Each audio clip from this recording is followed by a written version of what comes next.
Hello everyone, this is Sapna. Welcome to my YouTube channel. Hope you are doing very well and I am also doing very well. First of all, let me know how many of you are excited for today's session. I know everyone is excited about the today's session and here I am discussing about the past perfect continuous tense. But before starting that past perfect continuous, I want to recall all the memories on my previous videos. तो क्या था, tense grammar के according 3 section में categorise हुआ था. पहला था present tense, second था past tense and the third future tense. Tense क्या होता है? बेसिकली टेंस आपका टाइम होता है, उस टाइम में किया गया काम की और उस किया गया काम को कोई कुछ बोल रहा है, कोई भी सेंटेंस कुछ लिखा हुआ है हिंदी में, तो उसे टाइम के अकॉर्डिंग हमको इंग्लिश में कैसे ट्रांसलेट करना है, तो वो एक वे है टेंस. टेंस बेसिकली एक टाइम है, आप उस टाइम के अकॉर्डिंग अपने सेंटेंस को इंग्लिश में कैसे ट्रांसलेट करते हैं, उसे बोलते हैं टेंस. प्रेजेंट क्या होता है? प्रेजेंट जो भी चल रहा है, पास्ट जो हो चुका है, फ्यूचर जो होने वाला है, उसे बोलते हैं present, past and future tense. Present को भी indefinite continuous, perfect and perfect continuous में डिवाइड किया गया, सेम पास्ट को भी सेम फ्यूचर को भी. And I have uploaded all the video of present, indefinite continuous, perfect and perfect continuous, also past indefinite, past continuous and past perfect. Now let's start the past perfect continuous. Past perfect continuous क्या होता है?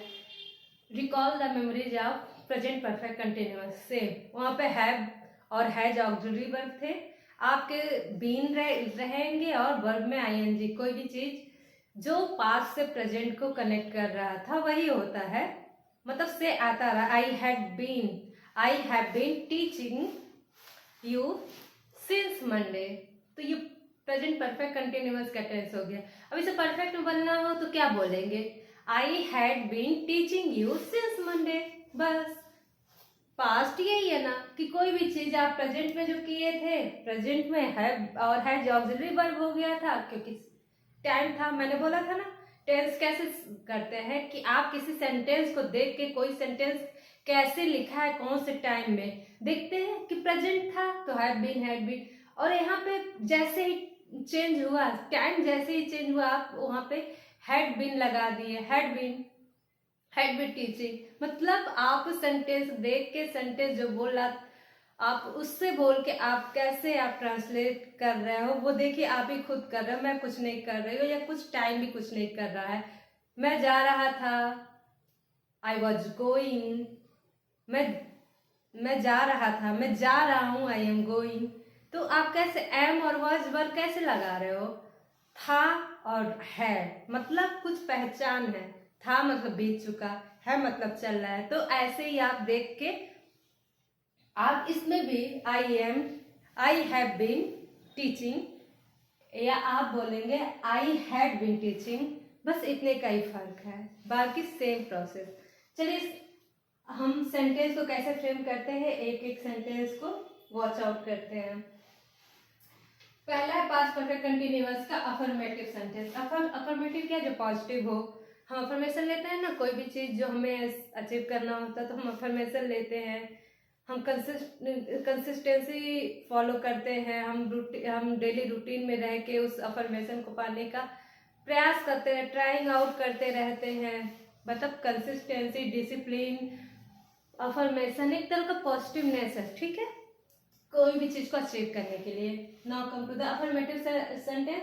आपका subject रहेगा, जैसे सब में होता है, लाइक एवरी सेंटेंस सब्जेक्ट रहेगा, आपका हेड रहेगा.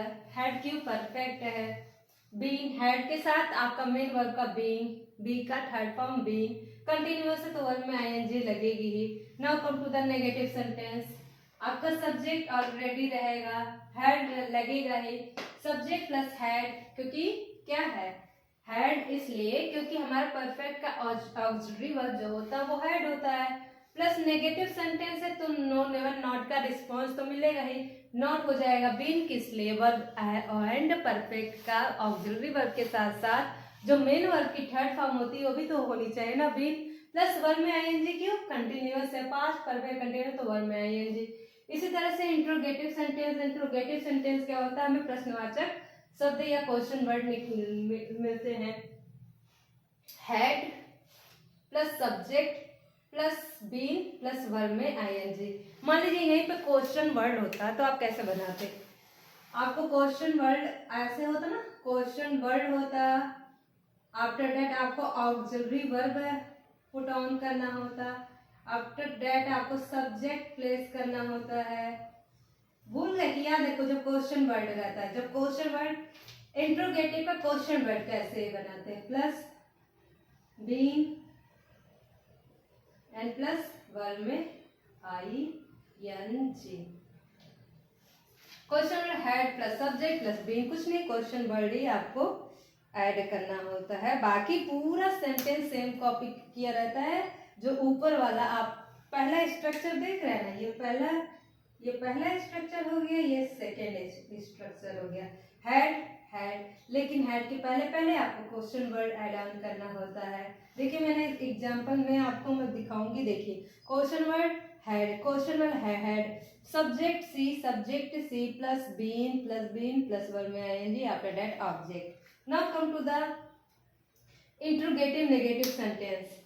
इंट्रोगेटिव नेगेटिव सेंटेंस में भी सेम वही फॉलो होगा कि आपका auxiliary verb have to place before the subject, after that you have to place not, after that been plus verb की आईएनजी फॉर्म। आई होप कि आपको स्ट्रक्चर समझ में आ गया होगा, रूल मेकिंग का जो प्रोसेस है वो भी समझ में आ गया होगा। और अब चलते हैं मूव ऑन टू एग्जाम्पल कि कैसे सारे सेंटेंस को रूल पे फ्रेम करते हैं। फिर से समझाते हूँ, अफर्मेटिव नेगेटिव इंट्रोगेटिव नेगेटिव। आपको सब्जेक्ट तो चाहिए होगा, सब्जेक्ट तो सब में कॉमन है, बात होती है फिर ऑक्सिलरी वर्ब। इंट्रोगेटिव नेगेटिव में आपको ऑक्सिलरी वर्ब को पहले सब्जेक्ट से पहले प्लेस कर देना होगा, उसके बाद से सारी स्टोरी होगी। यही अफर्मेटिव नेगेटिव में सेम होगा, पहले आपको subject, after that auxiliary verb, after that been plus verb में आईएनजी प्लस ऑब्जेक्ट। ठीक है, चलिए एग्जाम्पल पे आते हैं। यू क्या है, आपका सब्जेक्ट है, और यहाँ पे भी आपको सब्जेक्ट सिंगुलर है, प्लूरल है, कोई भी आपको ज़्यादा केयर रहने की ज़रूरत नहीं है, आपको ज़्यादा सोचने ज़्यादा दिमाग लगाने की ज़रूरत नहीं है। कोई भी सब्जेक्ट हो, सिंगुलर हो, प्लूरल है, doesn't matter, only you have to put had plus been plus verb की आईएनजी और आपका काम बन गया। चलिए देखते हैं, एग्जाम्पल से समझते हैं। यू आपका सब्जेक्ट है। अफर्मेटिव सेंटेंस का जो पहला एग्जाम्पल है, लेट्स सी हियर। एग्जाम्पल है जो पॉजिटिव सेंटेंस का, आपका अफर्मेटिव सेंटेंस का। You that is your subject, had that is your auxiliary verb plus been. Auxiliary verb के बाद से आपका मेन वर्ब में बी का जो थर्ड फॉर्म होता है been, you have to apply been. After that you have to main verb में आईएनजी टेकिंग। टेकिंग क्या है आपका वर्ब में है जो आईएनजी, क्योंकि कंटिन्यूअस है, आप परफेक्ट है तो दोनों आपको, भैया परफेक्ट है तो उसको भी खाना देना है तो उसको खाना दे दिए। बीन क्या, बीन मतलब वर्ब में थर्ड फॉर्म। अब कंटिन्यूअस को भी खाना दोगे वर्ब में आईएनजी लगा के, तो आप यहाँ पे मेन वर्ब में फिर ING. After that tea, you had been taking tea. ये आपका पहला स्ट्रक्चर। आपका अफर्मेटिव सेंटेंस को कैसे रूल पे तैयार करते हैं ये देखिए, आप समझ गए होंगे I hope. You had been taking tea. Now come to the negative word. ही मतलब आपका subject plus auxiliary verb had, after that you have to put not, because negative sentence की बात कर रहे हैं, not plus been plus verb में main verb में आईएनजी टेकिंग। मिल्क क्या है आपका ऑब्जेक्ट हो गया, तो first you have to put subject, after that auxiliary verb, after that auxiliary verb के बाद से been, after that main verb में I N G, after that been, after that object. Now come to the interrogative. Interrogative में क्या है, पहला आपका auxiliary verb होगा क्योंकि क्वेश्चन का शुरुआत हो रहा है। क्वेश्चन शुरुआत होने के लिए आपको ऑक्सिलरी वर्ब को पहले प्लेस करना होगा, after that subject, after that been, after that main verb में I N G, after that object. Main verb में I N G, after that object. And question mark जरूर लगाना, एकदम से आपको उस पर फोकस करना होगा, ध्यान में रखना हो। क्वेश्चन मार्क को at the end of sentence आपको लगाना पड़ेगा। Now come to the interrogative negative sentence. You can see here, पहला आपका auxiliary verb, after that subject, before the question word वाला मैं स्ट्रक्चर वाला एग्जांपल आपको बता दूं। क्वेश्चन वर्ड आएगा why, after that auxiliary verb. जब भी क्वेश्चन वर्ड से इंट्रोगेटिव की शुरुआत करेंगे तो क्वेश्चन वर्ड आएगा। क्वेश्चन वर्ड आपके WH से शुरू होने वाले, फैमिली के मेंबर WHO मिल सकता है, हु, WHY मिल सकता है, WHAT मिल सकता है, एटसेट्रा एटसेट्रा बहुत सारे मिल सकते हैं। तो आपको क्वेश्चन वर्ड पहले पुट ऑन करना होगा। After that you have to place the auxiliary verb, after that the subject, after that been, after that the verb ing, verb का ing form, after that objective। मतलब question word देखिए WHY से यहाँ पे शुरू होने एक वर्ड है WHY हो गया। After that you have to place auxiliary verb, after that you have to place your subject, after that क्योंकि आपने हैड प्लेस किया है तो आपको मेन वर्ब में बीन तो करना ही पड़ेगा। परफेक्ट को कैसे बनाते हैं, सब्जेक्ट रहता है और उसके बाद से हेड हो जाता है, फिर उसके बाद से सब्जेक्ट के हेड के साथ साथ वर्ब की थर्ड फॉर्म, तो उसी तरह से बी का थर्ड फॉर्म बीन हो जाता है। कंटिन्यूअस में भी आप कैसे करते हैं, सब्जेक्ट होता है मेन वर्ब में, वजवर होता था वर्ब में आईएनजी, तो यहाँ पे भी वर्ब में आईएनजी, मेन वर्ब में ING taking, after that object. Now come to the interrogative negative sentence. इसमें भी क्या है, बिल्कुल इंट्रोगेटिव सेंटेंस की तरह आपका ऑक्सिलरी वर्ब पहले, सब्जेक्ट के पहले ऑक्सिलरी वर्ब सब्जेक्ट के पहले, after that been, after that main verb में I N G, after that the object. I hope guys you understand my got every point and पूरी तरीके से आप पास्ट परफेक्ट कंटिन्यूअस भी आज समझ गए होंगे with the structure and the example also you understand.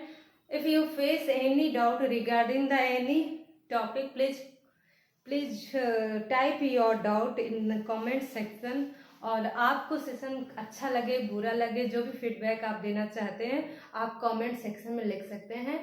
And मैं बताना चाह रही हूँ कि मैं एडिटोरियल एनालिसिस की वीडियो अपलोड कर देती हूँ। वहाँ पे अच्छे वोकैब जो एग्जाम के प्रोस्पेक्टिव से बहुत इम्पोर्टेंट है, बहुत बार रिपीटेड टाइम पूछा गया है एग्जाम में, वो सारे वर्ड मैंने एडिटोरियल में मैं डालती हूँ। एडिटोरियल के जो भी आर्टिकल रहते हैं उसमें जितने भी ऐसे वर्ड होते हैं जो बहुत इंपॉर्टेंट होते हैं, यूजफुल होते हैं, आप जब उसे एनालिसिस को चेक कीजिएगा, जब कभी आपको टाइम मिले तो उसे ओपन कीजिए, देखिए आपको ऐसा जरूर मिलेगा, वो आपके लिए जरूर बेनिफिशियल प्रूफ होगा।